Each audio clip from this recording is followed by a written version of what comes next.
วันนี้เรายังคงพูดถึงโรคที่เกิดจากการสะสมของไขมันกันต่อนะครับนั่นก็คือภาวะไขมันในเลือดสูงซึ่งเป็นปัจจัยที่ทำให้เกิดโรคกล้ามเนื้อหัวใจขาดเลือดหรือแม้แต่อัมพาตได้ครับปกติแล้วโรคนี้จะพบในชาวตะวันตกมากกว่าเอเชียแต่จากการสำรวจล่าสุดของสำนักงานสถิติแห่งชาติพบว่าประเทศไทยมีจำนวนผู้ป่วยโรคนี้เพิ่มขึ้นเรื่อยๆสาเหตุหลักก็มาจากการบริโภคนี่แหละครับหลายคนถามว่าโรคนี้มีอาการบ่งชี้หรือไม่จริงๆก็พอมีอยู่บ้างนะครับไม่ว่าจะเป็น 1. เจ็บหน้าอกเหมือนมีอะไรมาทับต่อเนื่องเกินกว่า 5 นาทีและร้าวไปยังคอกรามไหล่แขน 2. เหงื่อออกมากหายใจถี่หัวใจเต้นเร็ว 3. คลื่นไส้อาเจียนวิงเวียนหน้ามืดถ้าหากเรารอจนให้เห็นอาการก็อาจจะสายไปแล้วนะครับไปคุยกับแพทย์หญิงอยุธทินีสิงหโกวินแพทย์หัวหน้าศูนย์เบาหวานและต่อมไร้ท่อโรงพยาบาลพญาไท2 International เพื่อไขข้อข้องใจกันเลยครับเวลาเราไปตรวจร่างกายนะคะจะเห็นว่าผลของการตรวจไขมันจะมีค่าไขมันคอเลสเตอรอลแล้วก็มีค่าไขมันไตรกลีเซอไรด์ไขมันคอเลสเตอรอลครึ่งหนึ่งจะมีการสร้างจากร่างกายเราเองอีกครึ่งหนึ่งจะได้จากอาหารประเภทเนื้อสัตว์ทั้งหมดติดหนังติดมันเครื่องในไข่แดงอาหารทะเลกุ้งหอยปลาหมึกปูเป็นอาหารที่มีคอเลสเตอรอลแต่อีกครึ่งหนึ่งของคอเลสเตอรอลสามารถสร้างได้เองที่บริเวณตับ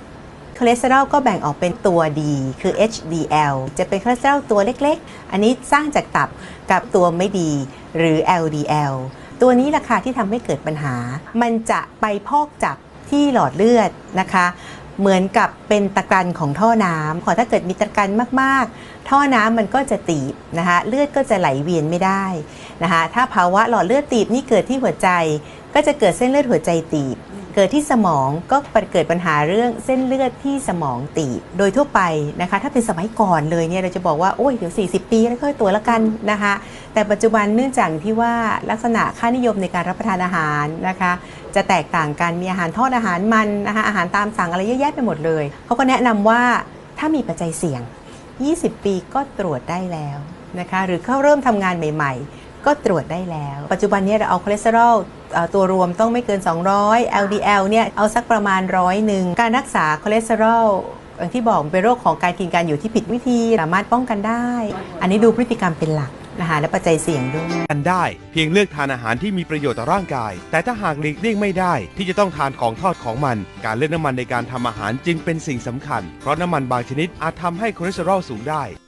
ลองหันมาใช้ผลิตภัณฑ์ออร์แกนอยด์ที่ได้รับการรองรับจากประเทศญี่ปุ่นแล้วว่ามีสารโอเมก้า3 6 9ซึ่งสามารถล้างหลอดเลือดได้อย่างมีประสิทธิภาพและยังสามารถบำรุงสมองได้อีกด้วย